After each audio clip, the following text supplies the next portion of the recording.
Hola, qué bueno que estemos otra vez reunidos para hablar de esta escritora. Se habrán ustedes dado cuenta, los que asistieron a la primera conferencia, por la que yo siento una honda admiración. Y no solo admiración, también un afecto profundo, porque es una persona que vivió experiencias límites y experiencias difíciles. Recuerden ustedes, ella nace en Ucrania. En aquel tiempo Ucrania era parte del Imperio Ruso. Los ucranianos hablaban su propia lengua, eran bilingües, hablaban también la lengua rusa y, y nace pues cuando Ucrania era miembro del imperio, le toca la revolución cuando Ucrania va a ser miembro de la Unión de Repúblicas Socialistas Soviéticas. Su padre era un financiero, era un banquero, era judío. Su madre era judía también, una mujer amante de los lujos, una mujer voluptuosa, una mujer insatisfecha con la intimidad con su marido, una mujer siempre en busca de amantes jóvenes, etcétera. Una mujer distante con su hija, dura con su hija. En ese ambiente crece ella, muy próxima de una institutriz que le pone, una institutriz francesa, que la introduce en la lengua francesa y que la introduce también en la literatura francesa. Tienen que salir, siendo ella muy joven, a causa de la revolución, pasan por Finlandia. Aquí me detengo un momentito. En ese tiempo que pasó en Finlandia, aprendió la lengua finlandesa. Esta mujer, Irene Nemirovsky, habló ruso, ucraniano, yiddish, que era la lengua que usaba habitualmente su padre, esta lengua de los judíos ashkenazis, y posteriormente el francés, con su institutriz. Por cierto, una cosa sorprendente, cuando ella llega a Francia, que era una adolescente, cuando ella llega a Francia, tienen alguna vacación en el País Vasco, se siente muy tocada por el País Vasco, por las personas del País Vasco y también por la lengua vasca, y aprendió el euskera. Esto es sorprendente. El euskera, la lengua vasca, es una lengua que no se sabe de dónde proviene, no tiene parentesco con ninguna lengua conocida. Es más, es posible que los vascos haya sido, si no el pueblo más antiguo, de los pueblos más antiguos que poblaron Europa. Bien, a lo que voy es que tiene que salir, salen, llegan como refugiados primero a Finlandia, posteriormente a Francia. Imagínense ustedes que siendo muy, muy jovencita, ella empieza a escribir y empieza a escribir en francés. Ella se siente, como les contaba, o como les he contado en su casa, como una extraña. Es una mujer que tiene que meterse en sí misma para protegerse desde ese yo, ¿verdad? Que se vuelve nuclear para ella, una forma de defensa, tiene que fortalecer el yo frente a una madre que se presenta ante ella como una real enemiga, como una real entorpecedora, pues, del desarrollo de ella, de una madre que no le dio la ternura que cualquier criatura espera, y un padre distante que de pronto, de vez en cuando, periódicamente, la miraba con ternura, pero que no podía, como tantas personas, expresar sus sentimientos. Ella llega a Francia, hablaba ya el francés, escribía ya el francés, pero lo que es notable es que sea capaz de producir muy pronto 2 novelas en lengua francesa. Aquí me detengo un momentito. Quiero leer a ustedes algo en la última sección veremos la gran novela de ella, inconclusa, que es La Suite Francesa.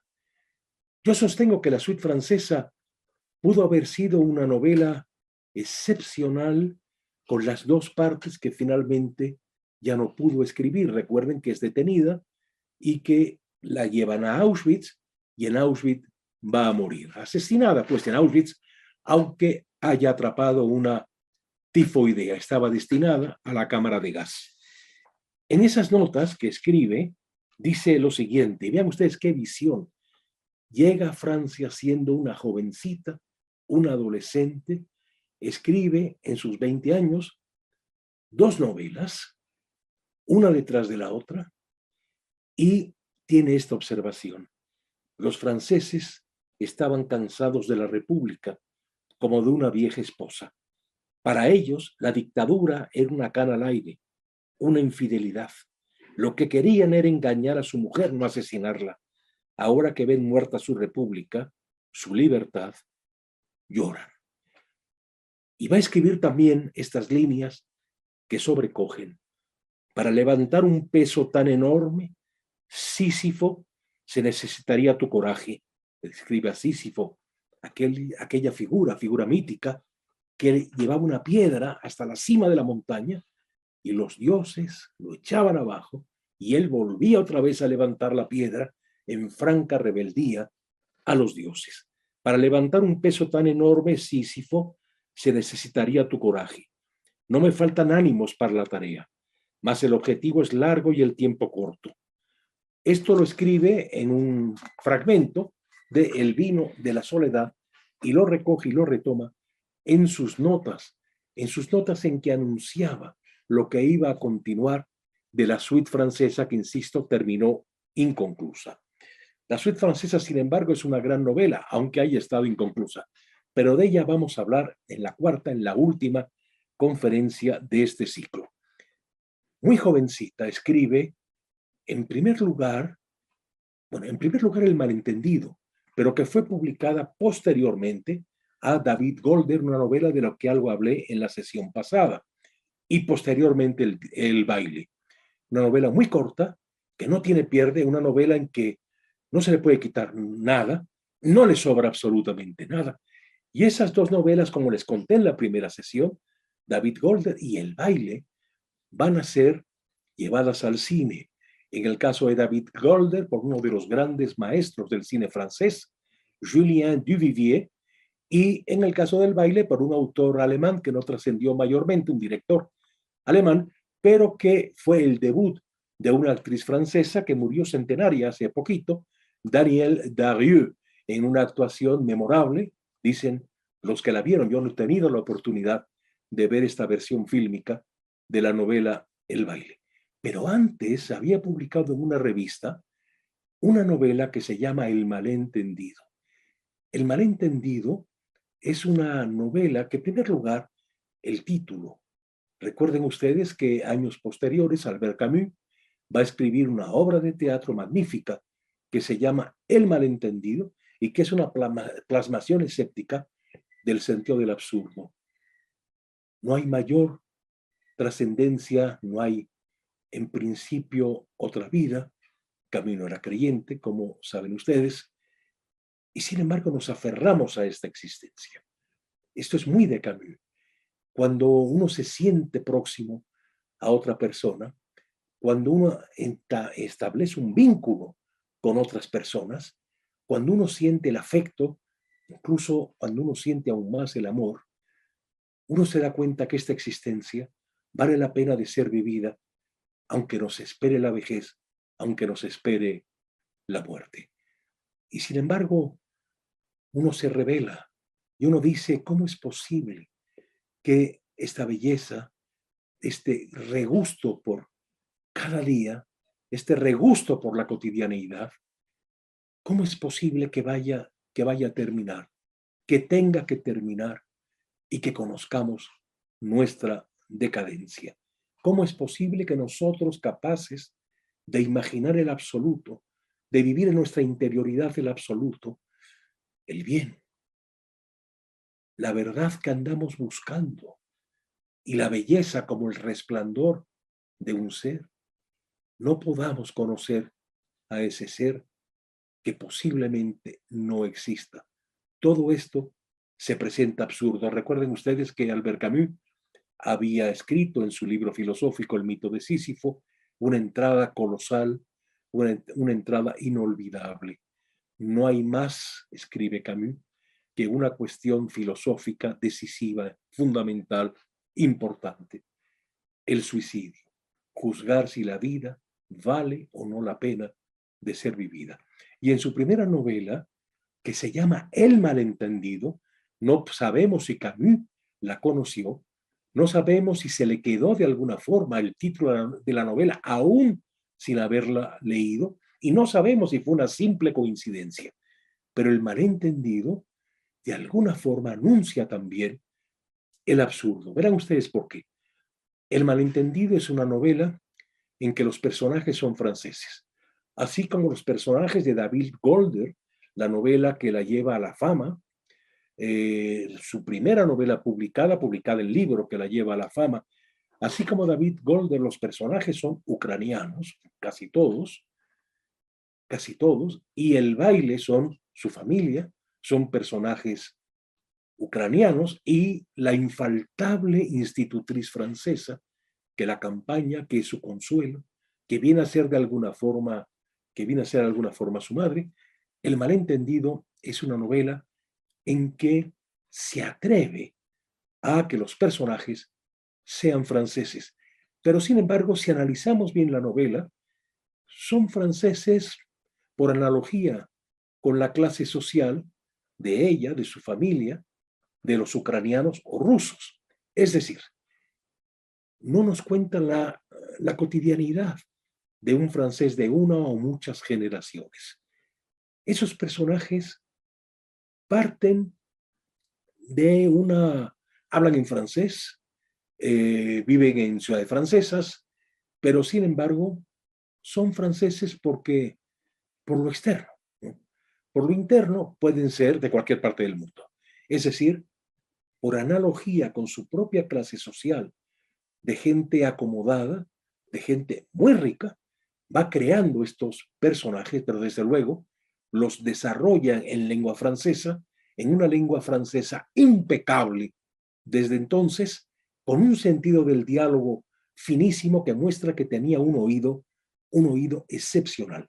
La historia del malentendido es la historia de un hombre joven, de un aristócrata venido a menos, que con sus rentas apenas tiene para mantener la vida cotidiana, pero que es un hombre hecho a una vida de abundancia, a una vida de excesos incluso. Tiene muy viva la presencia de su padre, un hombre siempre enamorado, un hombre que cambiaba constantemente de compañera, manteniendo, claro está, la esposa y el orden en su familia, un burgués, pues, del tiempo, un burgués de la altísima burguesía francesa. Y este hombre resiente tener que ir a trabajar, resiente la rutina, está siempre en busca de una ruptura, en busca de lo extraordinario, y luego se da cuenta que tiene que resignarse, que finalmente uno vive pues como pueda, que uno procura sacarle el mayor provecho a lo poco que tiene, y que tiene que buscar el modo, incluso a través de las deudas, de vender algunas propiedades que ha heredado, de darse la vida que siempre se quiso dar, pero que de pronto está en una especie de, de melancolía, resintiendo una especie de sinsentido de la existencia, y esto lo sacude cuando llega el verano y se va al País Vasco francés. Recuerden ustedes, Hendaya, Biarritz, estas ciudades que, como San Sebastián del otro lado, del lado español, eran puntos de descanso para las burguesías española y francesa. Este hombre de pronto, este hombre tiene un amigo que vivieron juntos la guerra, por el que tiene esa confianza. Esto lo describe muy bien Nemirovsky, esa confianza que da haber trabado una amistad estando en peligro, es decir, sabiendo que cada día podía ser el último día. Habían hecho, este personaje principal y este amigo de él, habían hecho la Primera Guerra Mundial, la llamada Guerra de las Trincheras. Es cuando se excavan trincheras en todo lo que serían los campos de batalla, y de pronto las personas están ahí, un grupo de soldados metidos en la trinchera, sabiendo que llega un obús que estalla y que sea quizá el último día. Pero en esa espera se abren a sí mismos, como queriendo encontrar que su vida estaba teniendo un sentido, como queriendo calentar una esperanza de salir vivos, de sobrevivir y de reencontrarse en esa vida que tanto habían amado y que habían dejado atrás. El caso es que reencuentra a su amigo allá, en el veraneo en el País Vasco, y antes había visto con una atracción, con un, ¿qué diré yo? Con un deseo, pues, erótico a la mujer de ese amigo, que es una muchacha que se casó con ese amigo del protagonista, que se casó, se podía no haber casado, sencillamente en busca de seguridad, sencillamente porque uno tiene que enamorarse. Recuerden que la Rochefoucauld dijo, hay personas que nunca se hubieran enamorado si nunca hubieran oído hablar del amor. Es decir, ahí estaba, ahí vivía, satisfecha consigo misma, o más bien a media satisfecha. Había una cierta desazón, un cierto aburrimiento, que se quitaba con una buena cena, con una buena comida, con una buena nadada y con una hijita pequeñita a la que quería bien. Y de pronto siente una atracción por este hombre, por el protagonista, por este hombre que trabaja a disgusto en una empresa privada, por este hombre que añora la vida que había tenido antes de que su padre en buena medida se arruinara. Y se va a dar porque el marido de ella, el amigo de él, tiene que ir a Londres por cuestión de negocios y poco a poco va conversando con ella va cediendo al encanto de él al encanto de ella, pero él no va abordando, ni tampoco ella, el sentido de la construcción de un amor posible entre los dos. Están ahí porque la vida los había puesto ahí y se van siendo dominados y envueltos por la circunstancia. El placer llamaba, la transgresión se presentaba, no les crea un mayor problema moral tampoco, y empiezan a tener una relación que cuando termina el verano, por cierto, hay una escena magnífica en que ella le dice, mi marido no llega a buscarme hasta dentro de X días. Y él le dice, sí, pero yo me tengo que ir mañana, porque si no pierdo mi chamba y no puedo perder mi chamba, porque con esa me sostengo y con esa puedo no tocar los ahorros que me permiten que tengamos estos encuentros, este ocio, que yo tenga recursos, pues, cuando llega el verano o cuando llega la Navidad. Y ella le dice, pero no es posible. ¿Qué pierdes si llegas 2 días más tarde? Mandas un telegrama, informas que vas a llegar más tarde. Y él le dice, no, porque tengo que ir a chambear, ¿no? Un poco como el extranjero de Camus, ¿no? Pues tengo que ir, ¿no? Es mi rutina a la cual me apego, ¿verdad? De un modo necesario, etcétera. Y luego el malentendido nos cuenta cómo llegan a París, cómo ella quisiera verlo todos los días, cómo se ven con cierta frecuencia, pero cómo él prácticamente no la busca. Está dispuesto a recibirla cada vez que ella le habla, cada vez que ella le dice, quiero estar contigo, quiero ir a tu casa, pero es ese, como ese hombre Meursault, el extranjero de Camus, ¿te quieres casar? Pues ahí me da igual, pero sé quién nos casamos. Él vive así y ella quisiera sostener esto que le alegra tanto, le rompe tanto su rutina, le da fuerzas para ser mamá, le da fuerzas para llevar una cotidianidad con su esposo, etcétera. Y así van pasando los días y pasa prácticamente un año y ella siempre con miedo de que él la abandone. El malentendido objetivamente en la novela no es más que él se da cuenta que las deudas están sobre él, que tiene que pagar esas deudas, y con un amigo de él de la infancia que ha hecho un gran negocio en Finlandia, lo invita a asociarse con él a Finlandia, con lo cual se acabarían pues sus problemas económicos. Y él duda un poco porque está su amante, está ella, ¿no?, presente como una cierta luz que lo saca de su rutina, pero un día, en efecto, decide irse a Finlandia. Pero antes de irse a Finlandia, se le ocurre irse al bosque de Bolonia, un poco para sacudirse la inquietud, para sacudirse la modorra, y de pronto la encuentra a ella en el bosque de Bolonia, en un auto, besando a otro hombre. En ese momento regresa a su casa con una cierta indiferencia, pero no busca enfrentarla, no busca confrontarla, ni modo, la vida es así. Decide, le dice a su amigo, sí me voy a Finlandia, y se va. Ella no sabe que él la había visto. Ella seguía preocupada porque él casi no le respondía, y es que estaba en su duda de qué hacer, permanecer en Francia o irse con su amigo a Finlandia. Y él desaparece y ella se da cuenta, porque le dicen en la casa en la que él vive, le dice la portera de que él se ha ido y que seguramente por mucho tiempo. El malentendido fue de que ella es un primo que siempre estaba sobre ella, que la acosaba de alguna forma, y solitaria, porque el hombre al que quería no le respondía, solitaria accede al coqueteo con el primo y después de un beso le dice, un hasta aquí.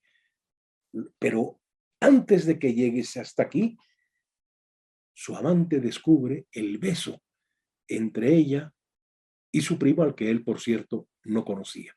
Ese es objetivamente el malentendido.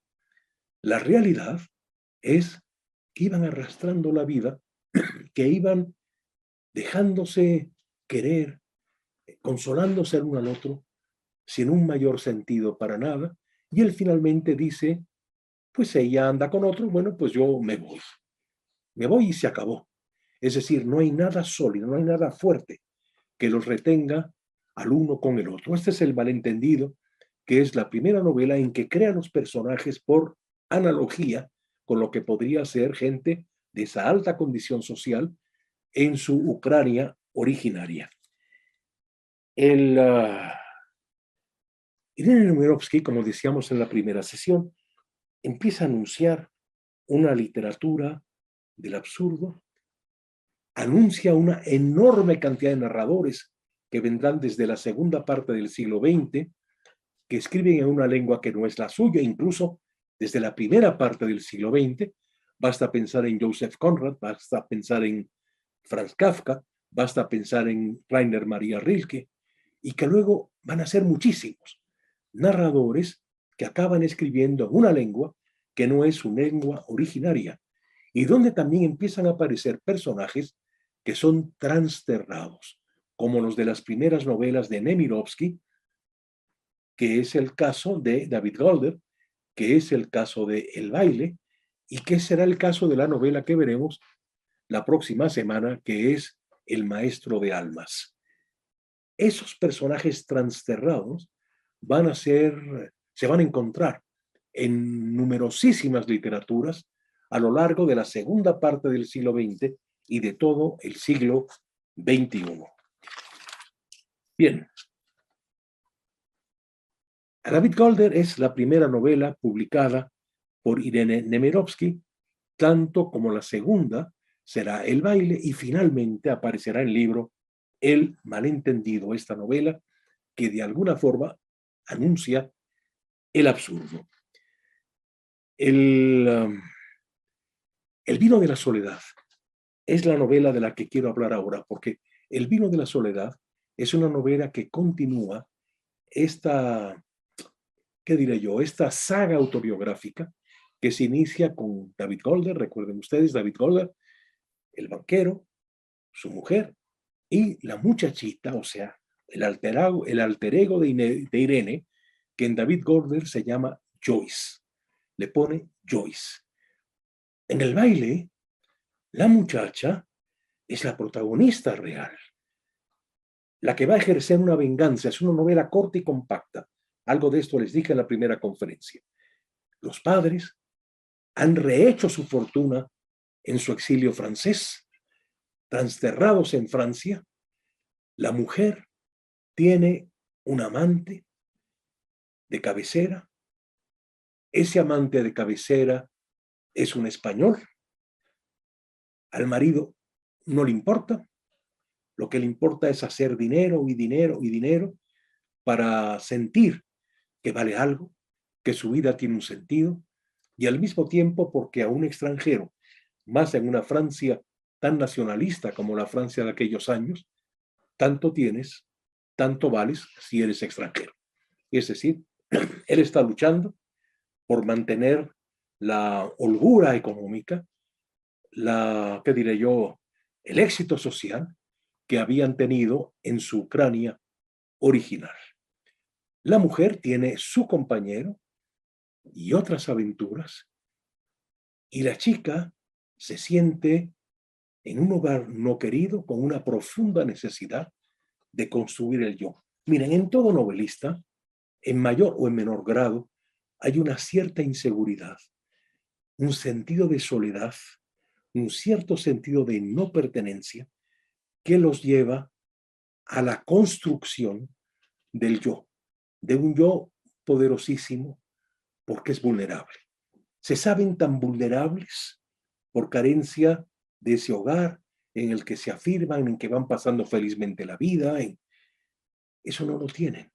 Entonces tienen que encontrar un sentido dentro de sí mismos para la existencia y al mismo tiempo ver a los otros como criaturas de las cuales hay que defenderse. Es decir, te pueden herir, eres vulnerable, te pueden acabar. Y para que eso no suceda, los tienes que conocer. Yo creo que esto significa el nacimiento de un novelista, una necesidad de vivir otras vidas, una necesidad de salir de sí mismo, una necesidad de, de sensibilizar, ¿verdad?, a los otros, una apetencia de ver cómo son los otros, cómo viven los otros, cómo te ven los otros, cómo se ven entre ellos los otros.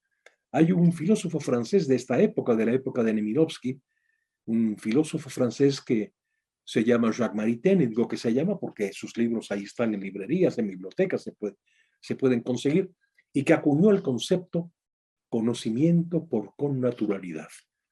El novelista conoce por connaturalidad. Es un conocimiento que no es conceptual, un conocimiento práctico, un conocimiento que lo tienes de modo prácticamente directo y un conocimiento que de hecho suele responder a una verdad. Recuerdo que alguien decía, alguien escribió, no recuerdo exactamente quién, pero creo que de esto han reflexionado muchos pensadores, muchos escritores, se decía que el escritor que conoce de este modo tan directo, de este modo que es como de una iluminación, justamente porque, justamente porque no tenía una seguridad y una satisfacción, porque era un tanto un hombre, una mujer de rincón, un tanto agazapado, un tanto, como ya dije, en busca de defenderse de los otros. Y de esta forma, como tiene que defenderse de los otros, se convierte en un espía. Oye, procura explicarse lo que oye, por qué lo ha dicho el otro. Procura no quedarse con el objetivo de lo que el otro dijo, de lo que el otro hizo, sino hacerlo en sí mismo, vivirlo en sí mismo, para tener esa seguridad que está reclamando. Los grandes novelistas son en alguna medida grandes solitarios. Decían Graham Greene que un novelista es como un espía. Es como un espía que está oyéndolo todo y que de pronto lo revela, con lo cual provoca a veces la ira, el descontento de los que lo conocen y le pueden decir, eso te lo dije yo, eso me pasó a mí, ¿cómo tienes el valor de contarlo? Y se queda moviendo los hombros de, bueno, pero yo qué, ni sé, ni lo pensé, ni... De pronto se apoderó de mí esta necesidad de hacer vivir aquello, de hacerlo vivir en mí mismo, de recrearlo desde mi sensibilidad sin que fuera una repetición de mí mismo. Conocimiento por connaturalidad que logra incluso a veces revelar al otro lo que no se quería, lo que no quería ver, lo que no quería enfrentar. El novelista Moriac cuenta que cuando publicó su primera novela, alguna tía se enojó. Eso lo dije yo, se lo dije yo a tu madre. Y él se encoge de hombros ¿y yo qué? ¿Y yo qué? Tenía que hacerlo porque si no me muero. Si no escribo, si no doy sentido y racionalidad a lo vivido, yo no sé para qué viviría entonces, ¿no? Es como una condenación de alguna forma. Y esto va desarrollando ese sentido del otro, ese sentido de la búsqueda de las vivencias del otro, para poder pisar firme en ese mundo que si no lo escribiera, si no lo reprodujera, carecería para él de sentido permanecer en vida. Es algo muy misterioso. Pero vean ustedes, esto hace posible que si pensamos en Dostoyevsky, nos demos cuenta, y en esto consiste la genialidad de un Dostoyevsky, que en su novela podríamos hablar de todas las demás, pero en fin, en Los hermanos Karamazov describe 4 tipos radicales y últimos de humanidad y los describe desde dentro de cada uno de esos tipos. Dostoyevsky puede ser Demetrio, el hermano mayor de los Karamazov. Demetrio, el seductor, el jugador, el hombre de éxito, el hombre que parece no importarle nada, que es de una generosidad extrema y de una frivolidad, si quieren ustedes, también extrema. Luego viene Iván. Iván no era tan encantador, tan guapo, apuesto, en fin, como Demetrio. Tenía que defenderse porque no tenía una gracia natural. La inteligencia va a ser su defensa. Es decir, entender a los otros para dominar a los otros y para que los otros no le hagan daño. Iván se va a dar cuenta de que su única fuerza reside en su capacidad de conocer a los otros, lo que los otros traen dentro y las armas que los otros pueden emplear contra él. Iván no puede imaginar como el niño que en la escuela no es una estrella en el deporte, que en las fiestas no es un gran bailarín, que es de alguna forma menospreciado, pero que solo hace que los ojos de los otros brillen cuando dice algo que es brillante, algo que aclara, algo que muestra un camino. Ese es Iván. Y el tercer hermano al que todos quieren es Alejo, espiritual, amoroso, alguien destinado a ser, como un crítico escribió, o un revolucionario si le hubiera tocado vivir la revolución rusa, la entrada de Lenin en acción, o lo que es en la novela, alguien próximo a los monjes, él mismo un monje, amadísimo, ternísimo, en fin. Y hay un cuarto hermano, Smerdiakov, el bastardo del viejo Karamazov, el hijo que tuvo y que lo metió en su casa también, porque finalmente Karamazov es un macho y ese es su hijo. Y Smerdiakov es el que se sabe marginado, el que se sabe excluido, el que hace consciente que odia profundamente al déspota de su padre. Todos odiaban al padre. E Iván es el que se da cuenta que todos quieren matar a su padre. ¿Y qué va a hacer? Manipular a Smerdiakov, porque Smerdiakov es el que podría hacerlo con mayor facilidad y que de hecho se va a convertir en el asesino de su padre. Pero insisto, lo que es prodigioso es que Demetrio no está contado con objetividad, es decir, que un lector más o menos superficial o que busque en las novelas exclusivamente entretenerse, pues lo comprenda.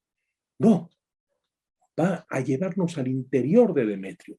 Cualquiera diría que Dostoyevsky se está reflejando en Demetrio, que es un alter ego, pero cuando nos metemos más en Iván, nos damos cuenta que parece que ese es el verdadero alter ego de Dostoyevsky. Y cuando encontramos la poesía de Alejo, sentimos lo mismo.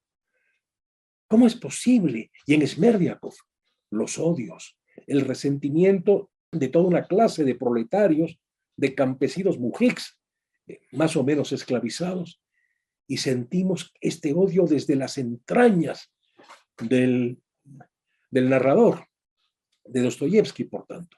¿Cómo es posible que pueda ser esos cuatro hombres tan diferentes?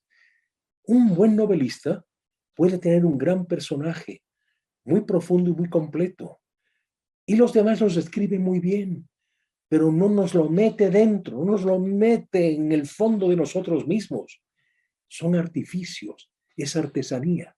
Pero cuando se es capaz de que muchos personajes no sean obra de artesanía, sino que parecen ser el mismo autor, estamos demostrando el gran arte novelístico, es decir, la posibilidad de que un escritor viva otras vidas como si fuesen la suya propia. Esto es lo que logra Nemirovsky también. Si uno pasa revista a todos los personajes de Nemirovsky, va a encontrar esta connaturalidad que lleva a hacernos verosímil y más que verosímil, entrañables, porque los amemos o porque los odiamos a todos sus personajes. Bien, El vino de la soledad es la tercera realización autobiográfica de la primera etapa de novelista de Irene Nemirovsky. Hay escritores muy limitados en la creación de personajes que trabajan un solo personaje ellos mismos a lo largo de todas sus narraciones. Hay escritores que, sin embargo, son capaces de crear múltiples personajes en grado sumo, en alto grado verosímiles, en alto grado entrañables, escritos desde las entrañas del creador. Nemirovsky empieza siendo una escritora autobiográfica y luego lo va a trascender. ¿Por qué? Porque Nemirovsky era una novelista, un ser destinado a desentrañar a los otros porque tiene miedo a los otros, porque se sabe vulnerable. Y no es para menos. ¿Cómo no se va a sentir vulnerable? Como dije en la sesión pasada, en Rusia era una ucraniana, en Finlandia una rusa y además una judía, en la misma Rusia también una judía, en Francia es una rusa, luego sabrán que es ucraniana, también, para ellos era más o menos lo mismo, era una judía en un país católico, como era mayoritariamente Francia, todavía en aquellos años. Y no solamente eso, sino que llega una Francia que está en busca de un sentido, de ¿qué diré yo? Que dé consistencia, pues, a su lugar en Europa y a su lugar en el mundo. Una Francia que se divide entre aquellos que, cansados de su existencia, habiéndose vaciado del sentido de su existencia, recuerden que la Revolución Francesa fue un parteaguas no solamente en Francia, sino acabaría siendo un parteaguas en el mundo, porque la Revolución Francesa que crea la República moderna, la Revolución Francesa, en el fondo, con el asesinato del rey, procura al nivel de la preconciencia, me refiero a los revolucionarios, asesinar a Dios. Es decir, la tierra se tiene que volver el reino del hombre, el reino del ser humano. Y el ser humano es capaz de infinitas realizaciones. Tiene que desprenderse de la idea de depender de un Dios, de depender de una institución que es la Iglesia y de ser de alguna forma el dueño de su propio destino. Matan en efecto a los poderes existentes, liquidan a la aristocracia y crean la república, en principio el reino de la burguesía y el reino del individuo. Pero justo con la creación de esto ya venían las tendencias socialistas, es decir, el sueño del Estado de abundancia y de compartición. Si ustedes hacen una comparación con la Revolución Rusa que padeció Nemirovsky, es en principio lo mismo. Nace con una revolución socialista, no burguesa, pero matan también a los reyes para que no haya marcha atrás. Es decir, para que no pueda regresar el antiguo régimen. Nemirovsky no vio con satisfacción a los revolucionarios porque como buena escritora tenía la intuición de la soberbia, de lo demoníaco, del mal, de la sujeción de los ciudadanos a un poder central e incluso a un líder central.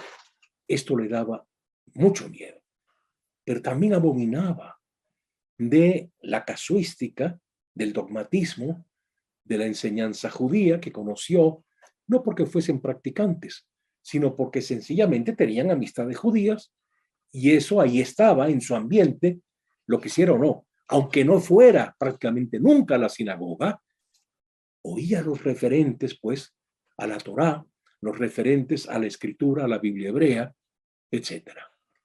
Y eso no le decía a ella nada.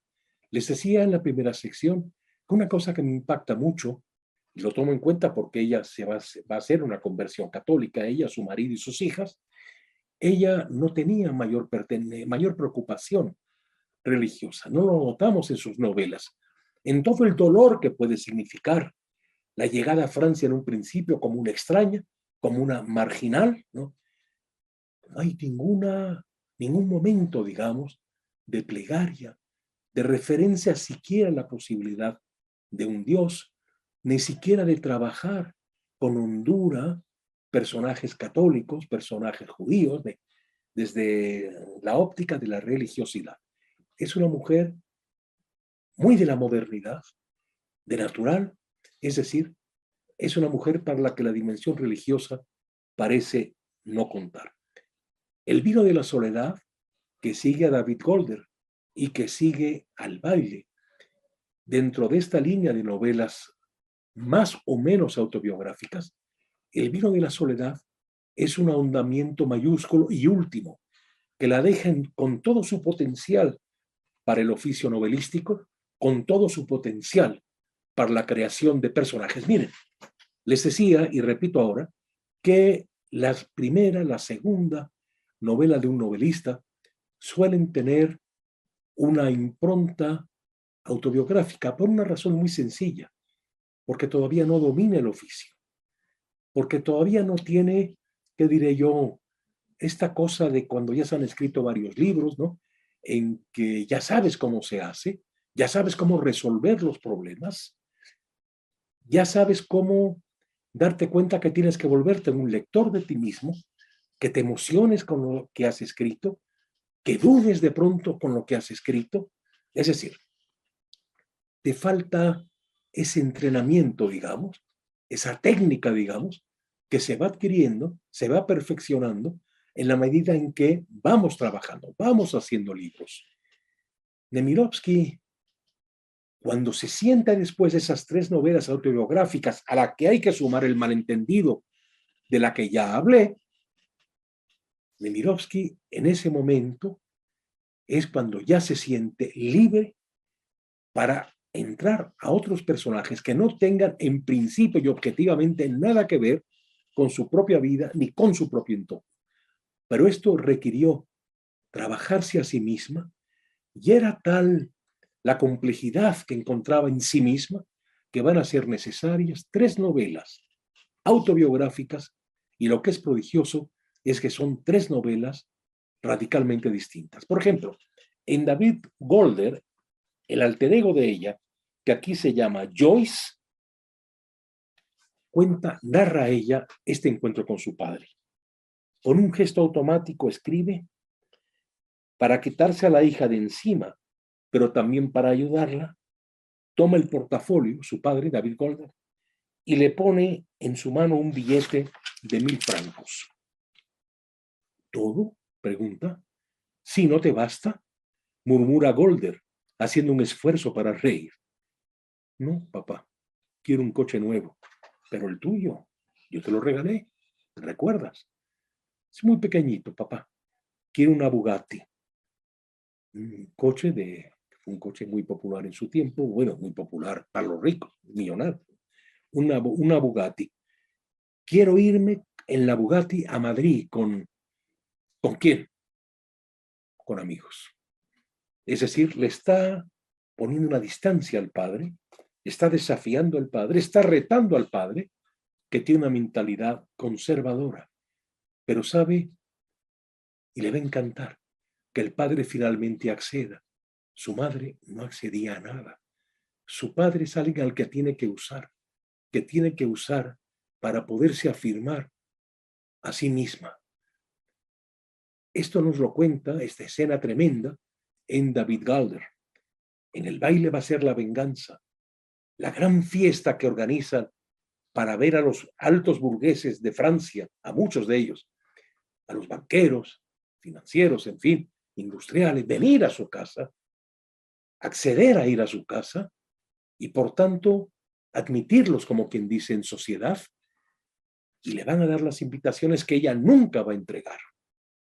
Una venganza. Es la experiencia terrible, poética finalmente, porque uno se emociona con la niña que se defiende a sí misma, con la adolescente, para confrontar a los padres, para llevarlos al ridículo, para decirles, aquí estoy y existo. Pero el vino de la soledad es la última experiencia radicalmente autobiográfica. Una novela, por otro lado, entrañable. Joyce, como se llamó a sí misma en David Calder, ahora se va a llamar Elena. El padre, la madre tendrán también otros nombres. Y va a trabajar el triángulo de un modo diferente. En David Golder va confrontando a su padre porque ella sospecha en efecto que su madre es amante de este señor Hoyos, de este español apellidado Hoyos. Confronta a su padre y su mismo padre acaba diciéndole, pues sí, es posible. Eso le duele mucho. Que su padre le diga que es posible que ya no sea hija suya, le duele enormemente y refuerza su rencor hacia su madre. En el vino de la soledad nos vamos a encontrar con que la madre tiene, entre otros, un amante, un pariente, que se llama Max, y ahora ella va a rivalizar con su madre y a quitarle el amante a su madre. Esta novela nos envuelve en esa lucha madre-hijo, en un triunfo de la hija sobre la madre. Del vino de la soledad recuerdo haber escrito en la revista de la universidad una reseña cuando este libro apareció en español y quiero leerles una parte de ese trabajo. Y escribo, Nemirovsky encarna como pocos ejemplos el absurdo que vivieron muchísimos seres humanos por la ola de antihumanismo de los totalitarismos de Hitler y de Stalin. Si algo tenían en común era el materialismo, el totalitarismo. Los hombres se deben a la política, los hombres se deben al sistema político, algo que iba en contra de los estrenos de la modernidad en el Renacimiento, cuando lo importante es la búsqueda de la verdad a través de la razón, donde lo importante es la afirmación del individuo como un ser que hace una distancia con lo social y con lo comunitario.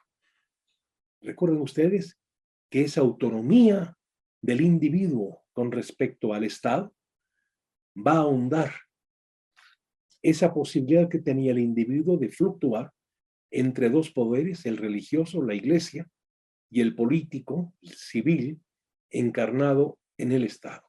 Es decir, había dos poderes que uno neutralizaba el otro y el otro neutralizaba a uno, lo cual daba un cierto margen de autonomía al individuo. Pero había mucho miedo todavía de decir yo. Se prefería todavía usar el nosotros, lo comunitario y los valores compartidos. A partir de la Revolución Francesa, es el individuo. Recuerden ustedes que esto lo anuncia Daniel Defoe en su inmensa novela Robinson Crusoe. Y por cierto, había escrito también Defoe otra, de la que hablamos menos, que es Moll Flanders.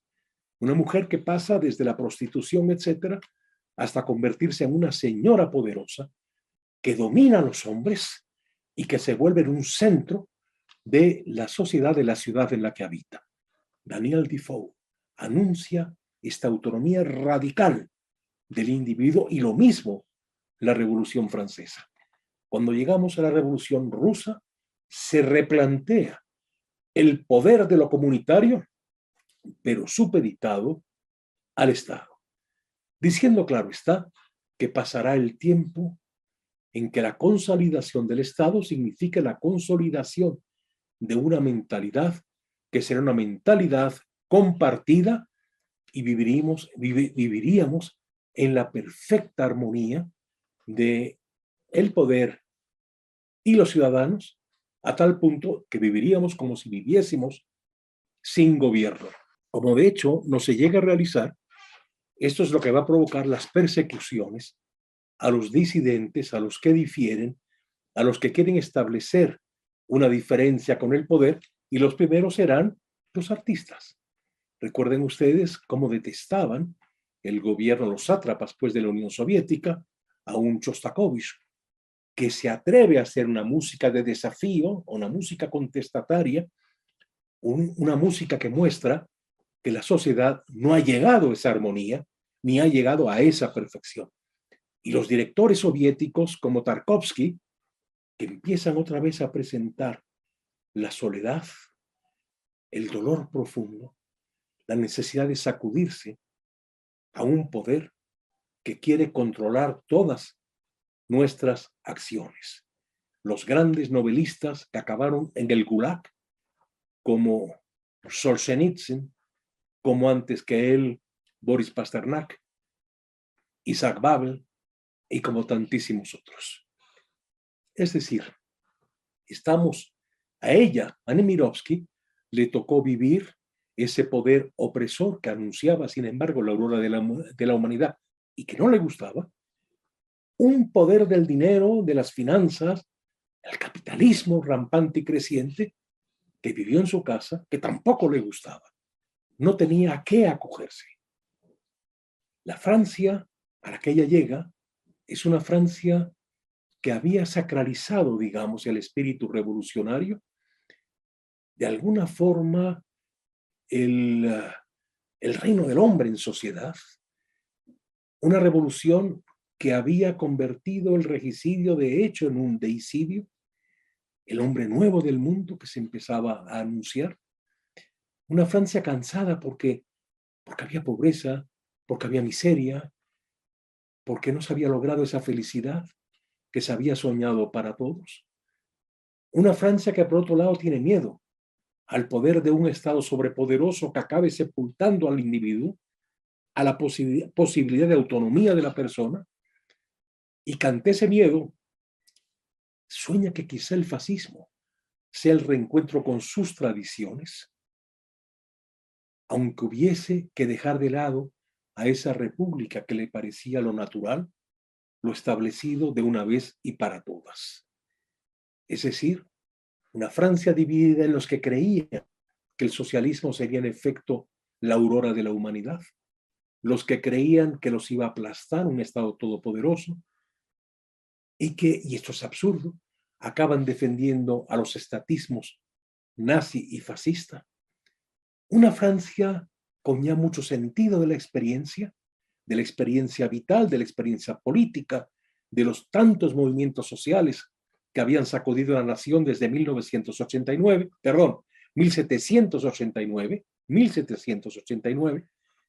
y que piensan en la ecología, en la paz, los pacifistas. Hubo un notable escritor entre muchos otros que se llamó Jean Genot, que escribió novelas muy bellas, por cierto, y novelas muy hondas, pero que fue un hombre que se mantuvo a distancia del fascismo y del comunismo, con lo cual fue sospechoso de colaboracionista, fue sospechoso sencillamente porque él no podía afiliarse en lo que sentían formas de opresión al individuo. En esa Francia, imagínense ustedes lo que era vivir una muchachita que huía del régimen de mentalidad capitalista e individualista de su casa, que huía de la revolución socialista, que no hablaba originalmente la lengua de la nación, ¿no? Y que al mismo tiempo se había centrado en sí misma y tenía que, para salir de sí misma, que dar consistencia a vidas humanas como una manera de dominar su entorno como una manera de defenderse y que está viviendo en un medio en el que si estás de un lado, eres sospechoso para los que están del otro, si estás del otro, eres también sospechoso, y ella no tiene más seguridad que la que le da su propia escritura. Y en ese artículo sobre El vino de la soledad, novela que recomiendo ampliamente, incluso si no pueden leer David Golder o si no la encuentran, o El baile creo que le cuentan mucho más fácilmente, pero es menos directamente autobiográfica, lean El vino de la soledad. Y escribí a ese respecto en la revista de la UNAM. Nemirovsky encarna como pocos ejemplos el absurdo que vivieron muchísimos seres humanos por la ola de antihumanismo de los totalitarismos de Hitler y de Stalin, porque Irene Nemirovsky era una extraña en su familia y en su tradición rusa y judía. De hecho, sería cristiana, junto con su marido, y bautizarían a sus hijas. Víctima de una madre frívola que ya entrada en años se resistía a la vejez, ignoraba a su hija y vivía en compañía de distintos gigolós, ni siquiera recibió a Irene en Montecarlo, cuando en medio de la Francia ocupada, ella, Irene, le había pedido ayuda, de un padre que era un banquero con tanto talento para hacer dinero como para dilapidarlo en la pasión del juego. Nemirovsky se llenó de odio al mundo de la burguesía, a las tradiciones tanto rusas como judías, y tuvo que crearse una pertenencia a partir de un mundo que para nada le recordase sus orígenes. Se volvió deliberadamente cristiana, aunque como ya dije, el elemento religioso no aparecía en sus novelas. Deliberadamente cristiana y deliberadamente francesa. No simpatizó tampoco con los movimientos revolucionarios de la izquierda del tiempo, porque los había padecido. El fanatismo, la cerrazón, la irresponsabilidad mostrenca de los manipulados, hacinados y protegidos en la masa. Comprendió el horror de los nacionalismos e intuyó su peligrosidad y presintió el horror de haber sido desposeído de la inocencia que puede llevar un joven a un bando o a otro. Vean ustedes qué terrible. No podía entregarse plenamente a una causa. ¿Por qué? Porque sabía lo terrible cuando esas causas demostrasen su fondo de vacío, su fondo de destrucción, su necesidad de acallar cualquier voz disidente. Como quien dice, tenía dentro de sí una suspicacia absoluta a todos los poderes establecidos. No tenía más confianza que en su círculo íntimo, su compañero, que era un compañero para ella, un buen amigo para ella, que era Epstein, judío también como ella. Claro, no es tan fácil romper con todo, tienes que tener algo que te haga presente aquello en lo que fuiste formada, y él fue un buen amigo para ella, un ingeniero que se convierte en un financiero, la forma de su padre. Recuerden ustedes el importante libro de la feminista Nancy Friday, Mi padre y yo mismo. La necesidad a través del compañero de reconquistar al padre, de hacerse una seguridad, mientras su imaginación significa no solamente una liberación, sino un modo de sentir con intensidad todo lo que su vida podría ser y podría convertirse viviendo los sueños y las realizaciones de los otros. Creo que por esto es tan importante el vino de la soledad. Es decir, cuando ya es capaz de ver el terrible dolor de su situación, pero con la fuerza suficiente de retar a su madre, de quitarle el amante a su madre y al mismo tiempo de no entregarse plenamente a este amante en el sentido de no pensar siquiera en la posibilidad de hacer una vida con él. Es decir, ella tenía que resguardar su intimidad para su creación literaria, que era de lo que finalmente y en rigor estaba enamorada y lo que iba a fijar su desarrollo. Todo esto le duró a Nemirovsky muy poco tiempo, porque en 1942 van por ella, en 1942 va a Auschwitz. Antes había logrado, esto hablaremos en la cuarta conferencia con mayor amplitud, salvar a sus hijas a través de una sirvienta de la casa, de una empleada de la casa que las va a proteger, que las va a llevar, como ya conté, creo, a unas monjas y luego con otras, y finalmente va a estar en casa de agricultores franceses modestos, que la van a proteger. Hubo también en Francia mucha gente así. Hubo muchos que delataron. Siempre pasa en movimientos, cuando hay totalitarismos, aparece como un personaje importante en sociedad el soplón, el chivato, el traidor de amistades, el que pasa por encima de personas que nos habían ayudado, pero también personas enormemente generosas, que se dieron también en Francia, y que hubo muchas y no pocas en Francia. Hubo un gran pianista que tocaba muy bien a Chopin, Stefan Askanazy, no confundir con el otro inmenso, inconmensurable pianista Vladimir Ashkenazy. Hablo de Stefan Askanazy, un polaco, y este polaco lo agarró la guerra en Francia, la persecución de judíos en Francia, cuando tenían que ponerse la estrella de David para mostrar a todo el mundo que eran judíos y por tanto estaban en constante peligro. Y Stefan Askanazy lo va a recoger, lo va a proteger. Una familia que lo admiraba como músico, lo van a meter en su casa, se van a arriesgar aquellos también, siendo franceses, cristianos, tradicionales, a caer en un campo de exterminio, van a tener el valor de acogerlo.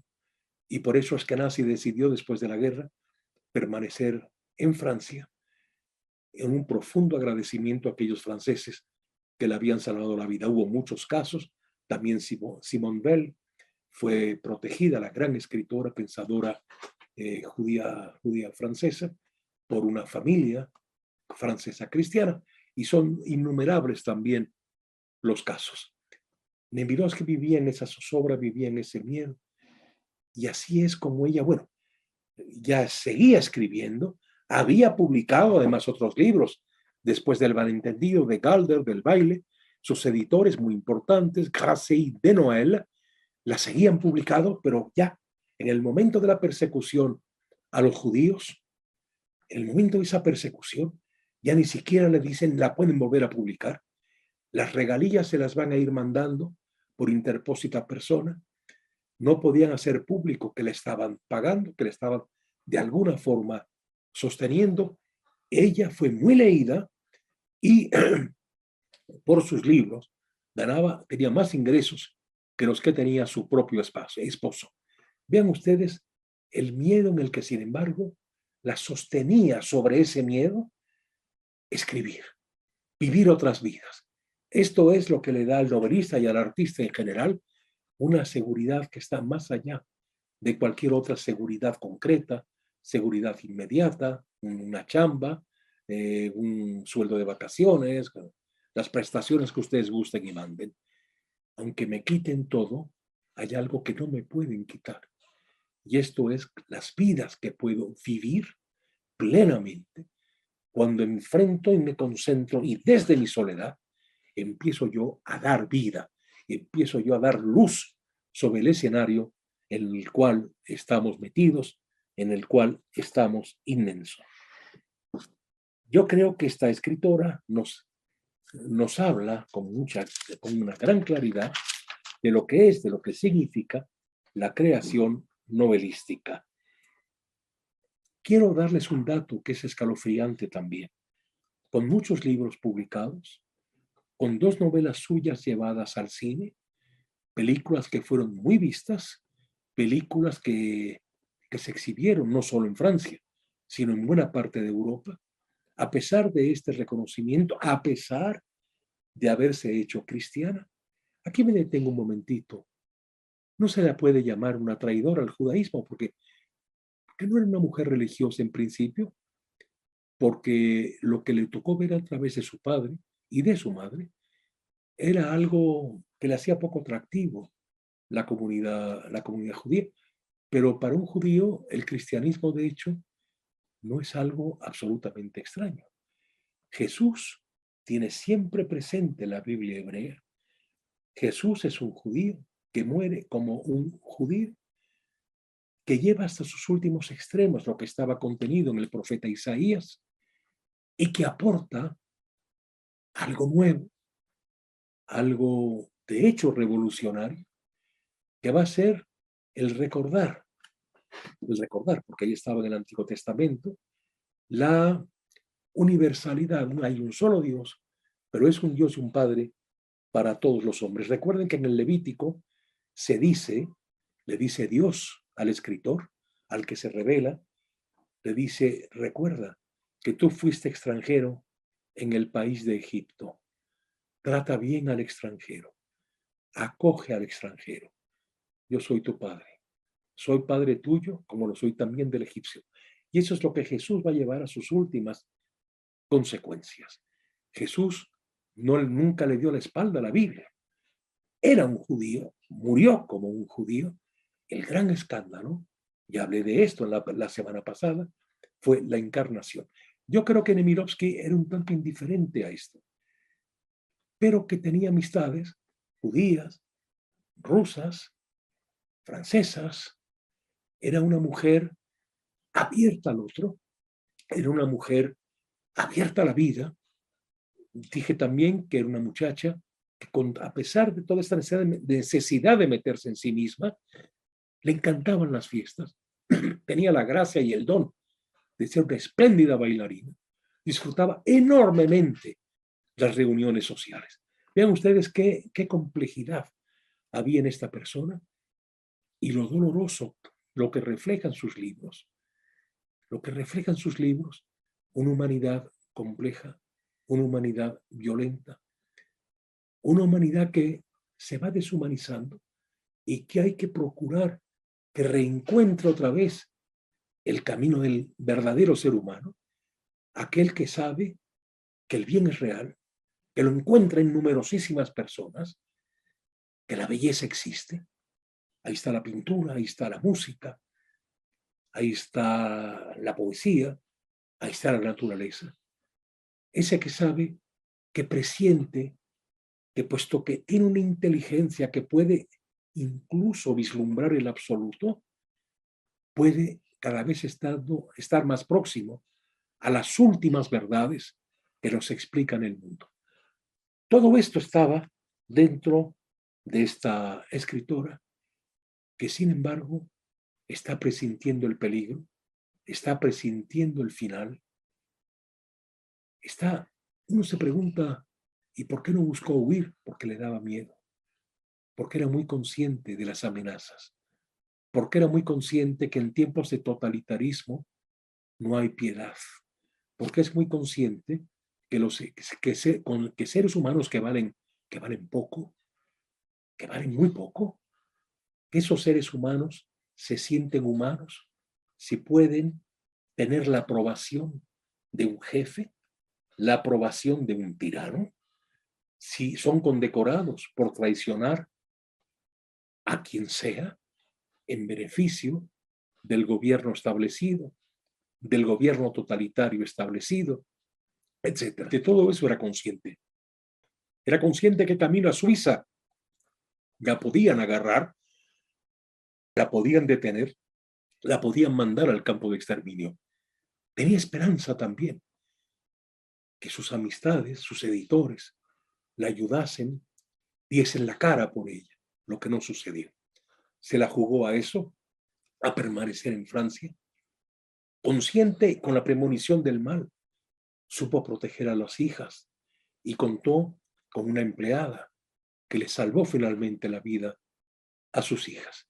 Imagínense ustedes la soledad de Irene Nemirovsky cuando entra al campo de Auschwitz, donde atrapa la tifoidea, condenada a la cámara de gas, y donde finalmente muere, donde poco tiempo después moría su esposo en el mismo campo de concentración. La semana que viene vamos a ver a la Nemirovsky de esa novela magnífica que les recomiendo muchísimo. Ojalá la tengan leída, que es El maestro de almas, porque ahí vamos a ver un escenario de transterrados conviviendo con franceses en una novela que fue muy bien acogida por la crítica y que anuncia esa nueva novela para este mundo en el cual prácticamente ya no puede hablarse en propiedad de literaturas nacionales. Las literaturas van siendo universales, como los directores de cine van siendo universales, y es muy difícil ya hablar con propiedad y en rigor de una cinematografía exclusivamente mexicana, exclusivamente francesa, exclusivamente italiana. Nuestros actuales directores de cine son directores que son de aquí, pero son también de allá. Y cuando digo allá, hablo de la humanidad, de lo que está viviendo la humanidad en esto que llamamos, como nos enseñó McLuhan, la aldea global. Seguimos la semana que viene y nos vamos a centrar la semana que viene en el maestro de almas. Nos vemos entonces.